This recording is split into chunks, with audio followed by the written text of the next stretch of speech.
आज मैं आप लोगों को सामने बताने जा रहा हूँ जामिया मिल्ला इस्लामिया में जो क्लास इंट्रेंस की 9th क्लास के इंट्रेंस होने वाला है, उसमें very important topic last bite है। इसके बाद में 9th इंट्रेंस की अपडेट नहीं मिलेगा आपको मेरी तरफ से, और ये बच्चों को बिल्कुल बताएं और ये बच्चे बिल्कुल तरीके से जान लें और बिल्कुल पढ़ करके जाएं इसे। इसलिए मैं एक एक टॉपिक 9th क्लास की इंट्रेंस एग्जाम के लिए भी 3-4 दिन बाकी है। इस चीज़ को, इस टॉपिक को आप लोगों ने पढ़ लिया है, लेकिन फिर भी अच्छे तरीके से कवर करें। यहाँ पर देखिए बिल्कुल तरीके से लिखा गया है Jamia school entrance class 9th के लिए है। यहाँ पर फिर आया है मोस्ट रीड, बिल्कुल पढ़ें इस चीज़ को। मैं आपको पढ़ा करके दिखाता हूँ ताकि आपको समझ में आए। बिल्कुल पढ़ना है, इसे यूज नहीं करना है, छोड़ना नहीं है। इसमें टॉपिक्स क्या क्या है, इंडियन पॉलिटी है यानी कि हिस्ट्री है, और इसके बाद में सिविक्स के क्वेश्चन है।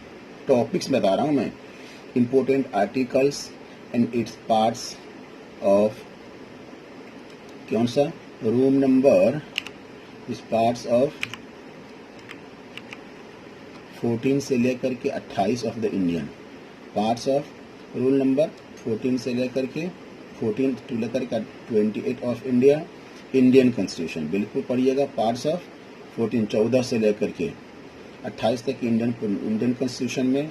फिर कहता है यूनियन एंड इट्स स्टेट, जो भी टेरिटोरीज है उसके बारे में पढ़ना है। Indian and states, Indian and it's states, it's territories है। आर्टिकल 1 से लेकर के 14 तक, 4 तक पढ़ना है। पार्ट 2 में आर्टिकल 5 से लेकर के 11 तक पढ़ना है। फंडामेंटल राइट्स है 12 से लेकर के 35 तक पढ़ना है। द यूनियन एग्जीक्यूटिव आर्टिकल 52 से लेकर के 151 तक। यूनियन एग्जीक्यूटिव आर्टिकल 152 से लेकर के और 151 तक। द प्रेसिडेंट के बारे में पढ़ना है, वाइस प्रेसिडेंट के बारे में पढ़ना है, प्राइम मिनिस्टर के बारे में पढ़ना है, ठीक है, इसके बारे में पढ़ना है। उसके बाद में the council of the ministers, the council of the minister, minister की जो भी काउंसिल है उसके बारे में पढ़ना है। Directive principle of the state policy की जो डायरेक्टिव प्रिंसिपल है वो क्या पढ़ना है। फंडामेंटल ड्यूटीज क्या है, ठीक है। प्रेसिडेंट और फंडामेंटल ड्यूटीज के बाद में आप आइएगा प्रेसिडेंट, हमारा जो देश का जो प्रेसिडेंट है उसके बाद में पढ़ना है। उसके बाद में और going of the votes, vote कैसे, प्रेसिडेंट का वोट कैसे डाला जाता है, वाइस प्रेसिडेंट का सिलेक्शन कौन करता है। ओथ्स पढ़ना है, ओथ्स समझते हैं आप लोगों ने, जो लोग शपथ ग्रहण होता है उसके बारे में पढ़ना है। राष्ट्रपति का शपथ कौन दिलाता है। उसके बाद में चीफ जस्टिस ऑफ इंडिया का शपथ कौन दिलाता है। प्राइम मिनिस्टर की शपथ कौन दिलाता है, ठीक है। उसके बाद में आइए vacancy filling with the acting, कहता है अगर सीट्स खाली होती है इंडियन पार्लियामेंट्री सिस्टम्स के अंदर, गवर्नमेंट की जो सीट्स खाली होती है 6 महीने के लिए, अगर मान लीजिए कोई भी वीसी का सीट्स खाली है तो उसके लिए क्या करना पड़ेगा आपको, ये सभी चीज़ें पढ़नी है वहाँ पर। Important facts about the president के बारे में जो इंपॉर्टेंट फैक्ट्स है उनकी लिखी हुई जो किताबें हैं वो सब चीज़ें पढ़ लेनी है।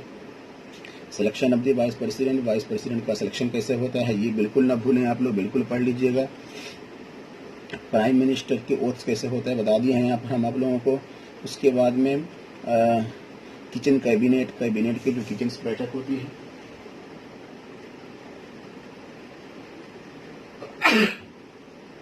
किचन कैबिनेट्स की जो बैठक होती है वो parliament of India and its function कैसे कैसे करता है। इसमें कितने टीयर्स होते हैं, टियर 1, टियर 2, टियर 3 हमारे जो पार्लियामेंट्री सिस्टम है कितने टीयर्स के है। लोकसभा पढ़ना है, राज्यसभा पढ़ना है।